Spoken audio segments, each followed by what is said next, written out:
নমস্কার বন্ধুরা, সরস্বতী পুজোর উপলক্ষে আমরা যে গোটা সেদ্ধ বাঁধাকপি আদার্স যে মেনুগুলো করি তারই সবজি বাজারটা দেখাচ্ছি।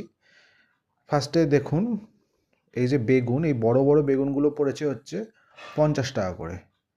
আর যে ছোট বেগুন, পুলি বেগুন যেটাকে বলি, সেটা আমরা 80 টাকা করে পেয়েছিলাম। শিম দেখতে পাচ্ছেন, সাদা শিম পড়েছিল 40 টাকা, আর এই যে সবুজ শিম, এই শিম পড়েছে 30 টাকা। টমেটো পড়েছে 50 টাকা, টমেটোর চাটনি হবে, সঙ্গে কুল দিয়ে, কুল পড়েছে 80 টাকা করে। সাথে বাঁধাকপি দেখতে পাচ্ছেন, এক একটা বাঁধাকপি ধরুন আমাদের পড়েছে হচ্ছে, কোনোটা নিয়েছে 25 টাকা, কোনোটা নিয়েছে 30 টাকা, এই রকম।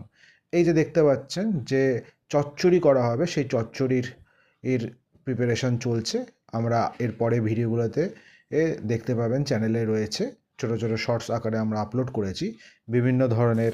এর গোটা সেদ্ধ উপলক্ষে শীতল ষষ্ঠী হিসেবে আমরা যেই যেই রান্নাগুলো করে থাকি, এই দেখুন, এই যে ডাল হচ্ছে, দেখতে পাচ্ছেন কালো কড়াই 130 টাকা করে পড়েছে আমাদের। তারপর এটাকে আমরা জাতা কলে, আমাদের পুরনো বাড়ি জাতা কলে এটাকে আমরা পুরো পিসাই করে নিয়েছি, দেখতে পাচ্ছেন এরকম।